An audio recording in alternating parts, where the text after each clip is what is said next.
Đâu đâu đi sắm. Mình đâu đi sắm thôi. Nhúc. Ở đây. Không đâu đâu. Gì vậy? Mày. Miền đây đầu đá nó miền sao tập hiệp đâu thế? Mà cái gì khác này nhỉ? Bá. Cái gì khác? Dễ gì? Cái bên nào cũng lo đi không? Tới rồi bá. Cho bà bông tới từ. Chá. Cắt sọt. Bạn tay. Mày thì cắt sọt.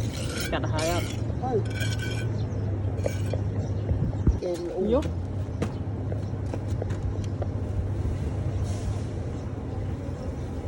Đọ mau bạn đi.